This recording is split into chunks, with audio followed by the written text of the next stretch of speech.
Kronologi awal masuknya Jepang ke Indonesia, 8 Desember 1941. Jepang berhasil menyerang Pearl Harbor milik Angkatan Laut AS. 11 Januari 1942, Jepang tiba di Tarakan, Kalimantan Timur dan mulai menguasai kota-kota di sekitarnya. 4 Februari 1942, Jepang terus menguasai kota-kota lain di luar Kalimantan seperti Ambon. 28 Februari 1942, Jepang tiba di Pulau Jawa, tepatnya di Teluk Banten, Eretan Wetan, Jawa Barat, dan Kragen, Jawa Tengah. 8 Maret 1942, Belanda menyerah tanpa syarat ke Jepang dan mulai menguasai Indonesia.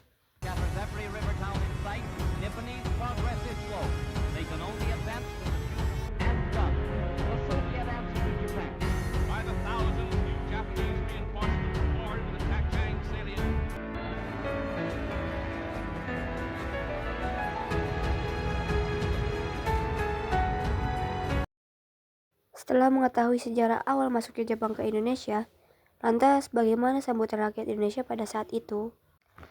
Rupanya, sambutan rakyat Indonesia kala itu sangat senang, sebab rakyat Indonesia memandang Jepang sebagai saudara tua, karena memiliki latar belakang sesama bangsa Asia.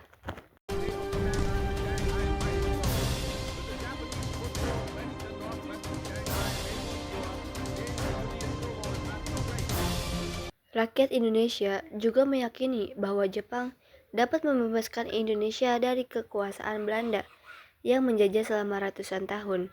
Selain itu, ada pula faktor kepercayaan ramalan Jayabaya sehingga rakyat simpati pada Jepang.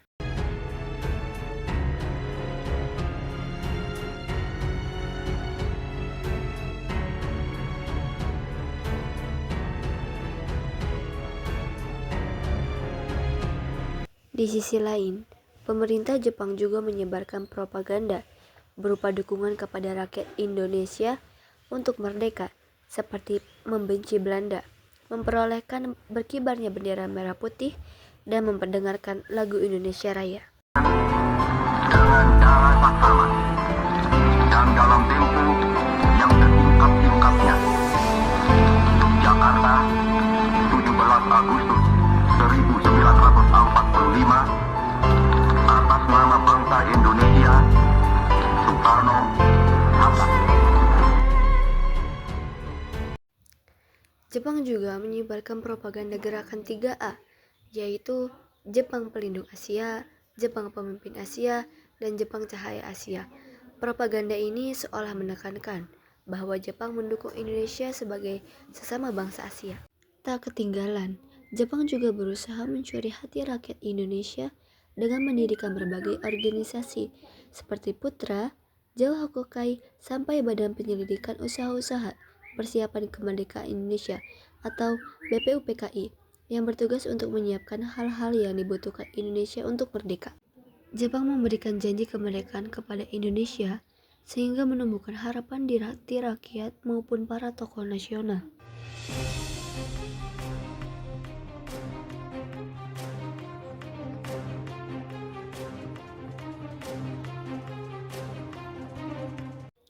Padahal, Jepang ingin menggunakan rakyat Indonesia yang masuk dalam organisasi semi-militer dan militer mereka untuk ikut berperang melawan Amerika Serikat dan sekutu di tengah perang.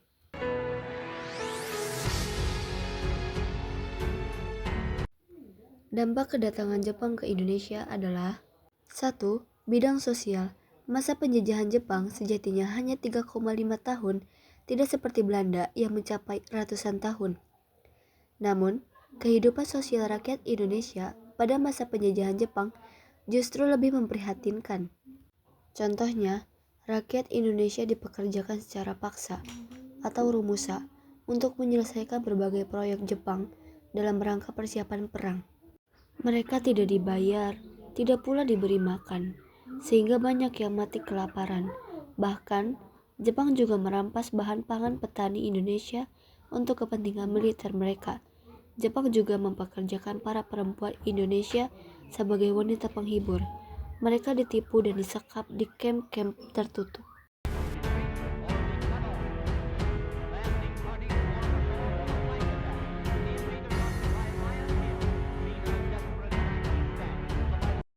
2. Bidang ekonomi. Jepang mengambil seluruh sumber daya alam dan bahan mentah Indonesia yang semula akan digunakan untuk industri. Bahkan, Jepang juga menyita banyak perusahaan perkebunan, pabrik, bank, dan perusahaan penting untuk dimonopoli demi kepentingan mereka. Jepang juga menentukan komoditas apa yang boleh ditanam dan tidak, serta mengatur seluruh distribusinya untuk kepentingan mereka. Berbagai kebijakan tersebut membuat rakyat Indonesia banyak yang kekurangan pangan, gizi, terkena wabah penyakit, hingga kehilangan nyawa.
Organisasi Pergerakan Massa Pendudukan Jepang.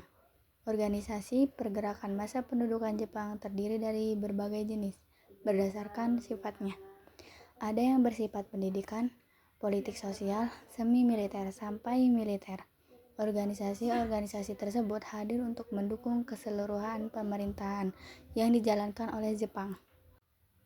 1. Gerakan 3A. Gerakan 3A adalah organisasi yang didirikan sesuai semboyan pemerintahan Jepang di Indonesia, yaitu Nippon Pelindung Asia, Nippon Pemimpin Asia, dan Nippon Cahaya Asia.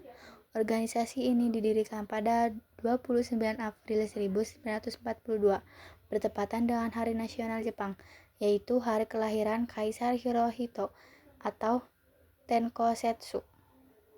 Gerakan 3A dipelopori oleh Kepala Departemen Propaganda Jepang atau Sendenbu, Hitoshi Shimizu, dan diketuai oleh Raden Syamsuddin sebagai perwakilan dari Indonesia. Tugas organisasi ini adalah untuk menampung para pemuda berusia 14-18 tahun dan kemudian memberikan pendidikan melalui kursus kilat, atau olahraga Jepang, dan lainnya. 2. Putra. Putra atau Pusat Tenaga Rakyat adalah organisasi yang bertugas untuk menjadi wadah dari segala potensi rakyat agar dapat membantu Jepang dalam perang.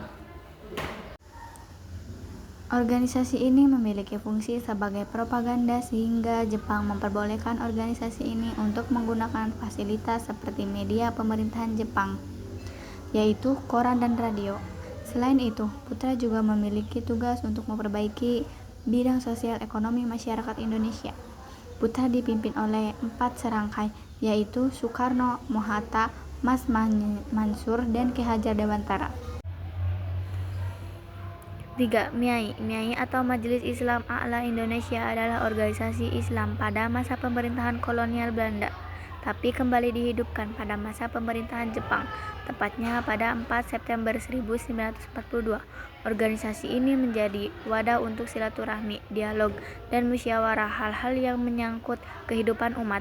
Samboyan MIAI yang terkenal yaitu berpegang teguhlah kamu sekalian pada tali Allah dan janganlah berpecah belah.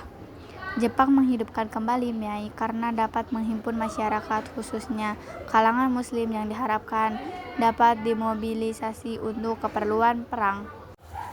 4. Jawa Hokokai. Jawa Hokokai adalah organisasi yang dibentuk Panglima Tentara ke-16 Jenderal Kumaikichi Harada. Tujuannya untuk menyatukan semangat rakyat secara lahir dan batin agar setia mendukung Jepang. Organisasi ini dipimpin oleh pemerintahan Jepang langsung, tetapi menempatkan Soekarno dan Hasyim Asyari sebagai penasihat. Organisasi ini memiliki struktur yang banyak mulai dari tingkat daerah sampai ke desa-desa. Selain itu, organisasi ini juga terdiri dari macam-macam himpunan dengan berbagai bidang profesi yang ada di Indonesia.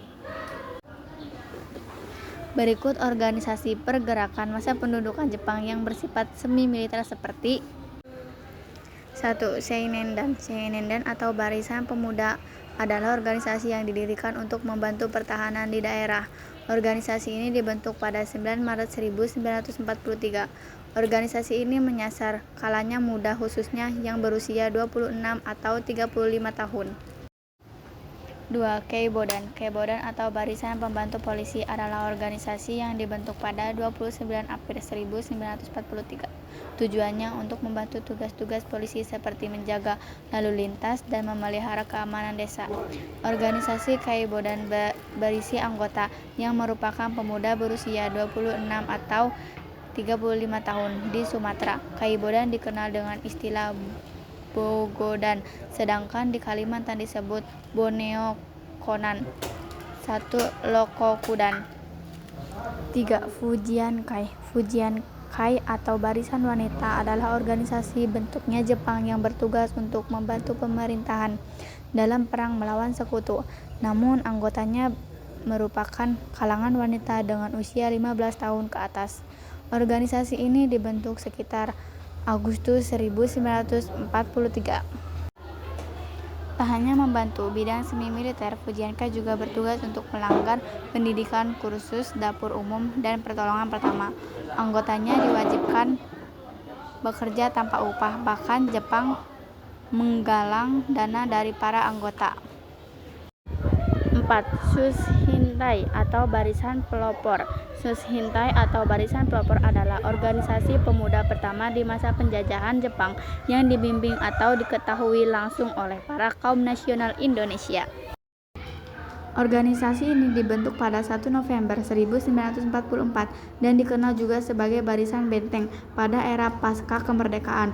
Organisasi semi-militer yang dibentuk Jepang untuk kalangan pemuda ini diketuai oleh Soekarno, Panji Suroso, Otto Iskandar Dinata, dan Betaran Martodmunjo. 5. Seinentai dan Gukototai. Seinentai adalah organisasi semi-militer yang berisi anak-anak SD, sementara Gakutotai adalah organisasi yang berisi anak-anak sekolah menengah. Kedua organisasi dibentuk sebagai bala bantuan untuk pertahanan militer Jepang. 6. Hizbullah. Hizbullah adalah organisasi pasukan sukarela atau cadangan yang beranggotakan pemuda Islam. Organisasi ini dibentuk pada 15 Desember 1944 dan diketahui oleh Zainal Arifin dan wakilnya Muhammad Roin. Berikut organisasi militer bentukan Jepang di Indonesia. 1. Peta. Peta atau Pembela Tanah Air merupakan organisasi militer resmi Jepang yang dibentuk pada 3 Oktober 1943. Tugasnya untuk mempertahankan tanah air Indonesia. Mulanya, organisasi Peta dibentuk di wilayah kekuasaan tentara ke-16 di Jawa dan Madura, lalu berkembang di luar Jawa seperti di Sumatera yang dikenal dengan sebutan Gyugun atau prajurit sukarela. Tokoh Peta yang terkenal yaitu Suprijadi, Jenderal Sudirman, dan Jenderal Gatot Subroto. Atau pembantu prajurit Jepang adalah organisasi pemuda yang akan menjadi barisan pembantu kesatuan angkatan perang pemerintahan militer Jepang. Ini merupakan organisasi militer yang resmi dan menjadi bagian dari ketentaraan Jepang. Heiho dibentuk pada April 1945. Anggotanya terdiri dari kalangan pemuda berusia 18 atau 25 tahun dengan pendidikan terendah SD.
3. Sejarah Indonesia menunjukkan bagaimana pengerahan tenaga kerja dan penindasan oleh kekuasaan kolonial, terutama oleh Jepang berkonfrontasi dengan perlawanan rakyat. Pengerahan tenaga kerja paksa atau romusa oleh Jepang sebagai bagian dari penindasan menghasilkan perlawanan yang beragam dari rakyat, mulai dari pemberontakan lokal hingga gerakan nasional untuk kemerdekaan.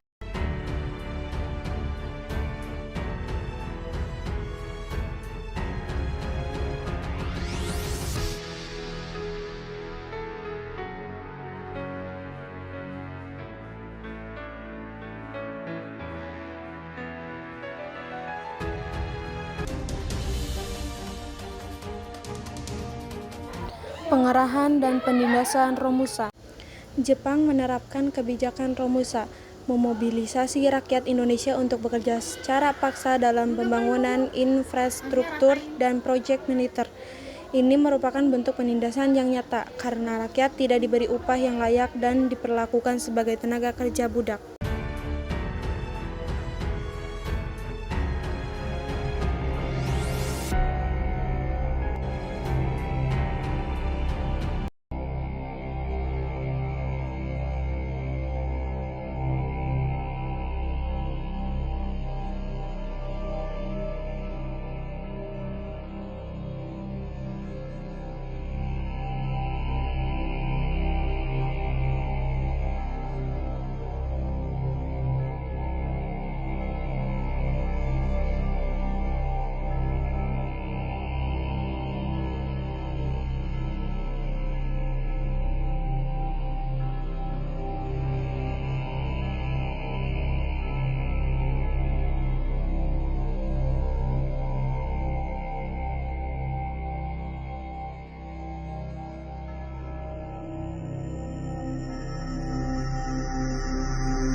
Eksploitasi sumber daya. Selain pengerahan tenaga kerja, Jepang juga melakukan eksploitasi besar-besaran terhadap sumber daya alam Indonesia, seperti minyak dan karet, untuk memenuhi kebutuhan perang mereka.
Perlawanan pemberontakan lokal. Rakyat yang merasa tertekan karena romusa dan eksploitasi melakukan pemberontakan lokal, seperti pemberontakan di Blitar, Cirebon, dan daerah lainnya. Gerakan nasional. Perlawanan terhadap penindasan Jepang juga mendorong munculnya gerakan nasional untuk kemerdekaan. Gerakan-gerakan ini memanfaatkan situasi yang diciptakan oleh Jepang untuk memperjuangkan kemerdekaan Indonesia.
Proklamasi kemerdekaan. Pada akhirnya, perlawanan yang kuat dan dukungan internasional memicu proklamasi kemerdekaan Indonesia pada tanggal 17 Agustus 1945.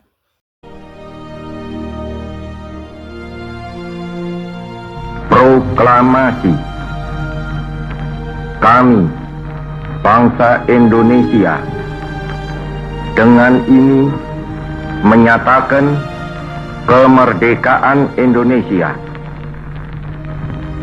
Hal-hal yang mengenai pemindahan kekuasaan dan lain-lain diselenggarakan dengan cara saksama dan dalam tempo yang sesingkat-singkatnya.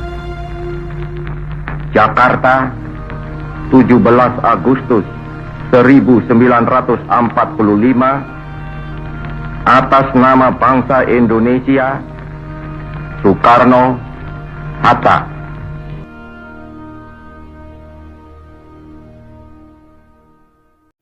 Drama akhir sang tirani akibat pendudukan Jepang di Indonesia. A. Bidang politik. Dalam bidang politik, Jepang melakukan kebijakan dengan melarang penggunaan bahasa Belanda dan mewajibkan penggunaan bahasa Jepang. B. Keadaan sosial budaya dan ekonomi. Guna membiayai Perang Pasifik, Jepang mengerahkan semua tenaga kerja dari Indonesia. Mereka dikerahkan untuk membuat benteng-benteng pertahanan. Mula-mula tenaga kerja dikerahkan dari Pulau Jawa yang padat penduduknya. C. Pendidikan. Pada masa pendudukan Jepang, keadaan pendidikan di Indonesia semakin memburuk. Pendidikan tingkat dasar hanya satu, yaitu pendidikan 6 tahun. Dalam bidang birokrasi, dengan dikeluarkannya Undang-Undang Nomor 27 tentang Aturan Pemerintahan Daerah dan Undang-Undang Nomor 28 tentang Aturan Pemerintahan Shu dan Tokubetsu Shi, maka berakhirlah pemerintahan sementara. Janji kemerdekaan. Pada tahun 1944, Jepang terdesak. Angkatan Laut Amerika Serikat berhasil merebut kedudukan penting Kepulauan Mariana, sehingga jalan menuju Jepang semakin terbuka. Jenderal Hideki Tojo pun kemudian digantikan oleh Jenderal Kuniaki Kaiso sebagai Perdana Menteri. Panitia Persiapan Kemerdekaan Indonesia atau PPKI. BPUPKI kemudian dibubarkan setelah tugas-tugasnya selesai. Selanjutnya dibentuklah Panitia Persiapan Kemerdekaan Indonesia atau PPKI pada 7 Agustus 1945. Badan itu beranggotakan 21 orang yang terdiri dari 12 orang wakil dari Jawa, 3 orang wakil dari Sumatera, dan 2 orang dari Sulawesi dan masing-masing 1 orang dari Kalimantan. Sunda Kecil, Maluku, dan golongan penduduk Cina, ditambah 6 orang tanpa izin dari pihak Jepang.